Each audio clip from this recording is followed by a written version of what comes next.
I came upon this article talking about, well, it's a theory with Baby Yoda. Now, Baby Yoda is a very hot button issue in the Star Wars community, and when it comes to The Mandalorian, there are people that really love the adorable little creature, and there are people that really hate the adorable little creature. So, you know, it's one of those things that either love them or you hate them. The jury's still out with me, because I think it's an interesting character, although it just depends on... I don't want getting too much into the backstory. However, there is an interesting backstory that I think might be plausible to explore. This is a theory only right now. It's coming from... this article is coming from Showbiz Cheat Sheet. So let's take a look here.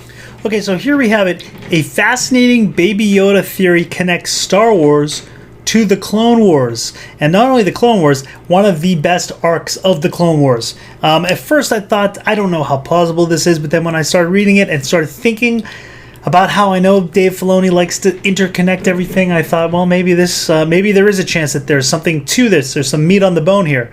Okay, so it says, there are so many great things about Star Wars. Well, yeah, there were. I mean, there still are, because we have all the past.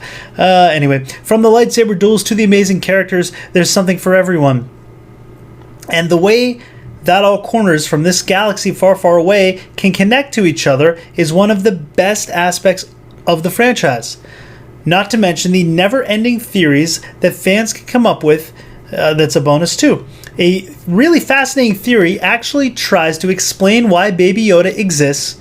It connects back to the important Season 3 arc of the Clone Wars.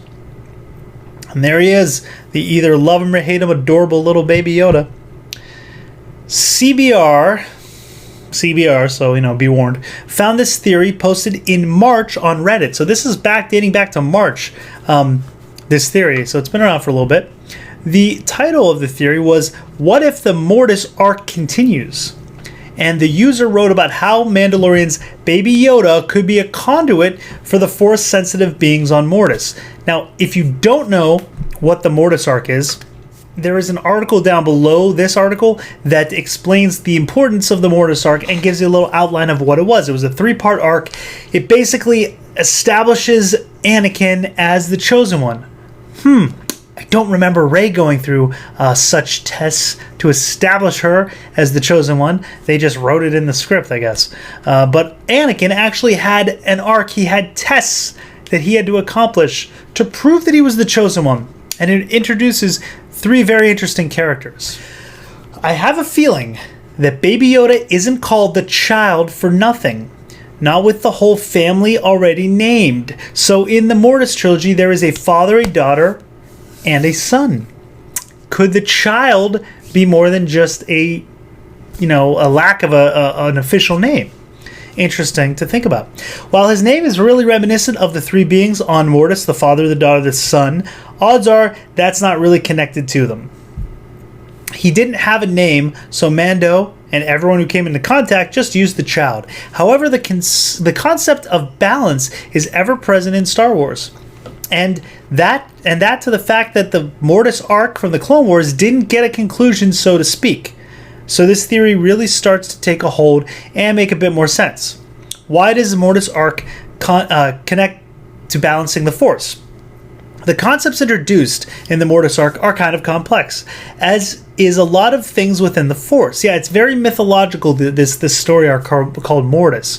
But essentially, this planet housed 3 beings named above: the father, the son, the daughter. The father was the physical embodiment of the balance of the Force. The daughter was the light side. The son was the dark side. Throughout the episodes in this arc, the father is trying to convince Anakin to stay after he confirmed he was the Chosen One. He wanted Skywalker to bring balance right then and there, but the son wanted to turn Anakin for his own gain, sensing already that he'll turn in the end, which of course he does. He turns into Vader. The son ends up killing Ahsoka, and the daughter gives her life force over to gives her own life force. The daughter gives her own life force over to Ahsoka to bring her back. From then on, Moray the Condor, which is the new embodiment of the daughter, watches over Ahsoka throughout her life. Viewers can see Moray at the end of the Clone Wars. as well as in Star Wars Rebels. When she goes into the cave after her fight with Vader, where you think she's dead, you see the owl, which is the embodiment of the daughter who gave her life force for Ahsoka. But the balance is thrown off a bit, and of course, after Anakin turns to the dark side, it's thrown off even further, leading to the Galactic Empire and Darth Sidious' decades-long rule. It's not balanced again until Vader/Anakin death in Return of the Jedi. And then the sequel trilogy shows a further balance of the Force. It shows a mess, is what the sequel trilogy does. Ahsoka's connection to Moray and the daughter are evident, which lends itself to the theory as well. So where does the child come in? The theory suggests that Ahsoka has taken on the role of the mother as opposed to the father, and is a conduit of the Force, balancing it out. This makes sense since she doesn't consider herself a Jedi, and is very much in a gray zone, although the gray Jedi doesn't technically exist. But, this is the closest thing they've got to it in the new Disney canon, I should say. She isn't pledged to either side. This would make such an absolutely huge deal of sense, further affirming the cyclical nature of the Force, coming from balance to unbalance to balance again, the user wrote. The cycle is just not yet completed. They touch on the cycle mentioned above, involving Anakin and balancing then unbalancing of the Force. The theory says that the daughter created the child as both the balance of light and dark as well. But in order for that to take hold, Ahsoka would have to die, which therein lies the problem, because I don't exactly know what he meant by it, but Filoni just said, because we hear Ahsoka at the end of Rise of Skywalker, so everyone assumed that she died. But then Filoni says, just because you hear a voice, don't assume she's dead. Is he just trying to say that to, keep us off the trail? Filoni does like a little misdirection here and there. So I'm not exactly sure if we're supposed to take that literally. She could very well die at some point here. There are some huge hang-ups, plus it's only a theory. The child is around the same age as Anakin, so that would mean the daughter, or whoever created Baby Yoda, would have to have done so decades earlier.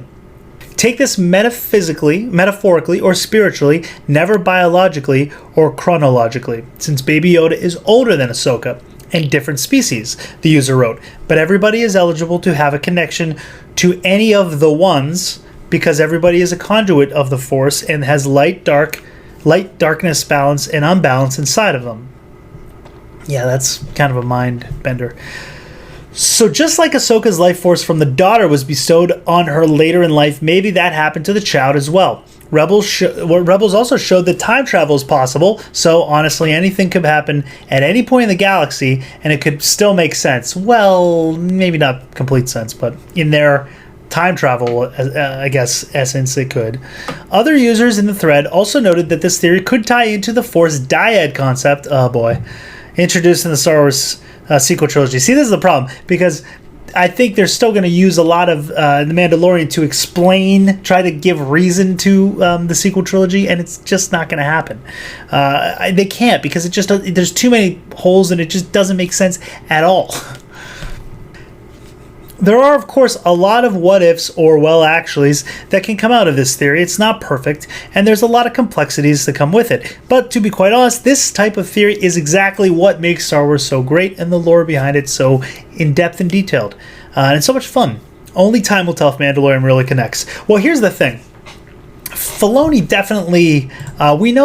definitely likes to connect things. He's brought things from Clone Wars into Rebels. We know that they were working on, at one point, I guess the Lucas story would have been for Rise of Skywalker, would have included the son, which allegedly would have been played by Matt Smith. So there are connections there. I wouldn't doubt that they're going to go back and use some of those ideas and bring it back into where we are with Mandalorian, because I think they're creating a Filoni-verse here, for lack of a better term.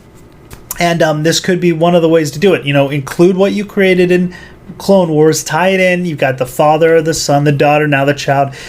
It does seem to fit with things that we've seen in the past, and Filoni likes to tease things like that. So we'll see. Let me know what you think of the theory in the comments down below there. Thanks for watching the video. Give it a thumbs up. And don't forget to hit that subscribe button. Until next time, lock the doors and hope they don't have blasters.